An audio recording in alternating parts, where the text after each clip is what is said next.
The Ocean Beach Pier remains closed. No telling when it will reopen and what's in store for the future of this beloved pier. Now that the water's gone, when can we expect the boardwalk to get cleaned up? Details in a live report. Heavier, more widespread rainfall earlier today, still holding on to chances tonight, and the big surf right along the coast. More and more Latinas are starting their own businesses. Find out the reason why and how you can get started. And Joan Anderson, who named the hula hoop, celebrates her 100th birthday. CBS 8 News Live at 6 starts now. The Ocean Beach Pier was already closed because of previous damage. And after a weekend of getting pounded by huge waves, some wonder if it will ever open again. Good evening, I'm Marcella Lee. I'm Carlo Cicchetto. The 57-year-old pier is set to be replaced in coming years, but as CBS 8's Brian White found out, some in the beachside town have more immediate concerns. As each passing storm causes more and more damage, any hopes for reopening the pier become more and more bleak, leaving lots of people around here disappointed, to say the least. The pier took a beating over the weekend with 8 to 14-foot waves knocking down one of the support pilings. We saw the picture online with it completely flooded, and we're like, oh my goodness, we were heartbroken. Tom Carlson is visiting his brothers in OB, and without the pier open, it's just not the same. We are very disappointed. Recently lost 101 pounds, and we walked that pier maybe 10 times a day, and we loved it. The pier's been closed since October, and now the city says it'll stay that way for at least the rest of the winter storm season, at which time they'll assess all the damage. We'll never walk on it again, I'm sure. You know, the way things are, that takes forever to do anything down here anymore. Scott Black Dog DeWarnes was around in the 60s when the pier was built, and he's sad about the news. It was our favorite walk in the morning. You know, it was a gift. Over the past 5 years, the city has spent nearly $2 million on repairs, and it's been closed 30% of the time due to damage. It's been catastrophic for businesses, especially afternoon traffic, because we used to have a lot of people walk on the pier every day. And so it has affected a lot of the restaurants, a lot of the retailers. Denny Knox is executive director of the Ocean Beach Main Street Association. She's on the committee that's been working on the pier replacement project. The city's consultant has been busy drafting another design for a new pier. They're going to present sort of what they think the general public has told them based on all the information they've received, and they've received quite a bit, which takes a long time to go through. The next workshop has not been scheduled yet, but should happen over the next few months. The entire cost of a new pier has not been determined yet, but $8.4 million in state funding has been set aside for it. You know how things go, so it could be a while. That's the bummer, but good things take time. In Ocean Beach, Brian White, CBS 8.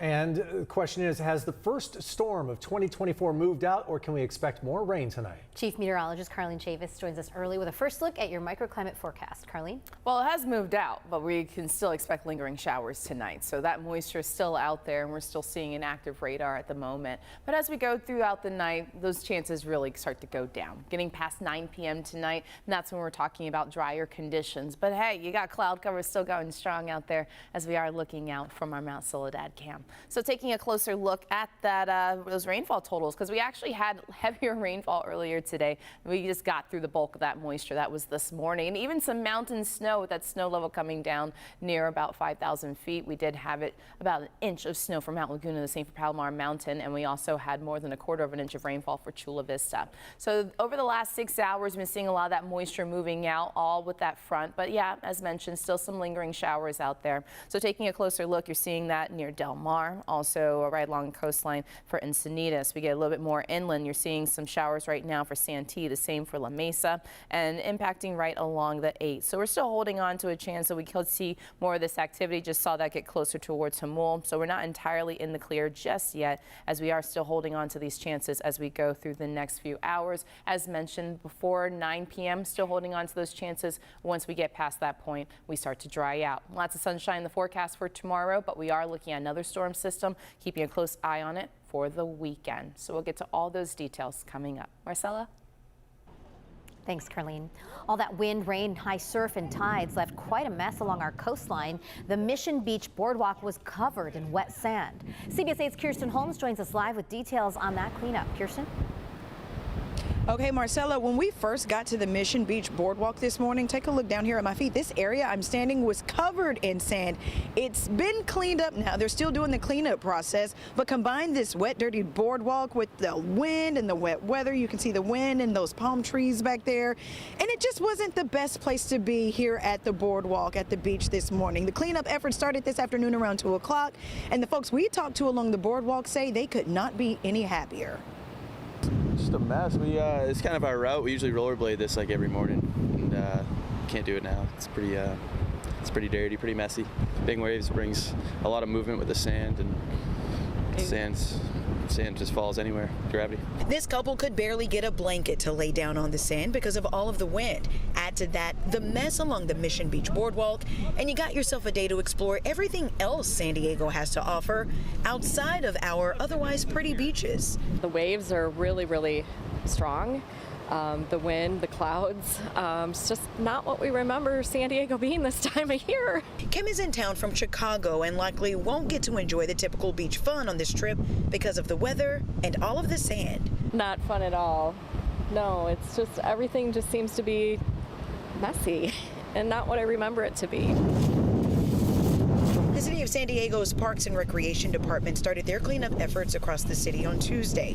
Today, CBS 8 was there as they tackled the Mission Beach Boardwalk. City leaders say the cleanup should take 2 to 3 days, depending on rain, weather, and staffing. Businesses along the boardwalk say storms like this don't happen here often, and when they do, everyone from those who live here to visitors and even businesses take notice. Most people look around and just go back and leave. Mike at Kojak's Mission Beach says they've survived big waves along the boardwalk for more than 40 years.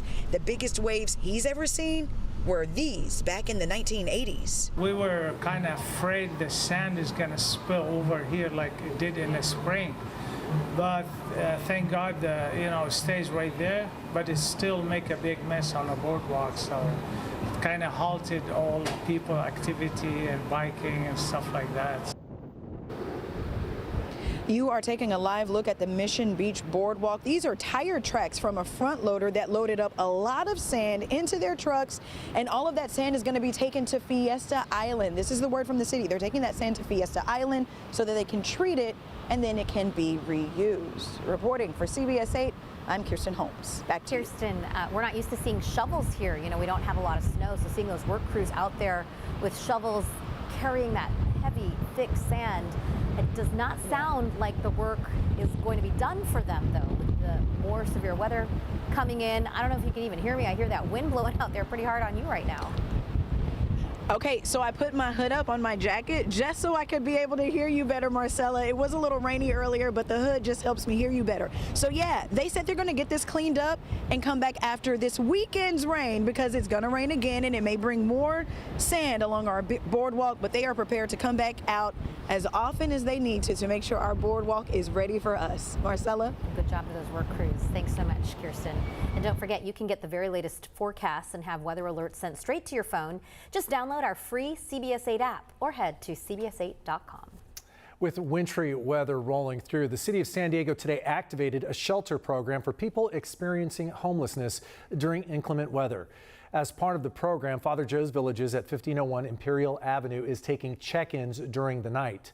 The Living Water Church of the Nazarene at 1550 Market Street is allowing up to 28 adults to check in between 8 and 10 tonight.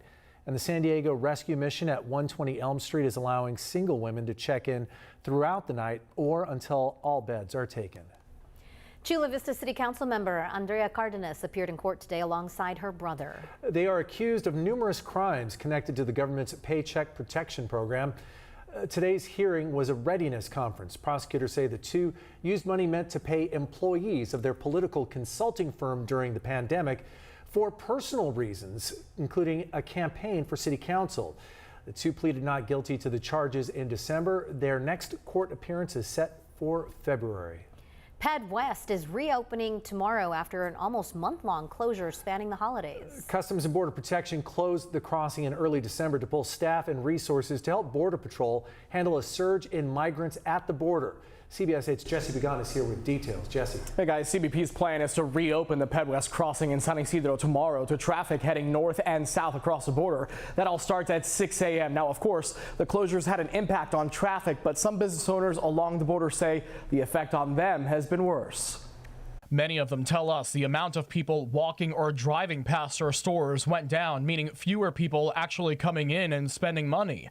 One business owner tells us they saw a 30% decrease in customers during the usually busy holiday season. To be honest, yes, it was really slow for us, especially since PedWest was closed.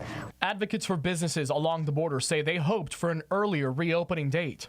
This reopening is coming a little later than expected than we would want, but again, any reopening is always welcomed by the business community, really, the last few weeks could be a make or break for businesses, for small businesses.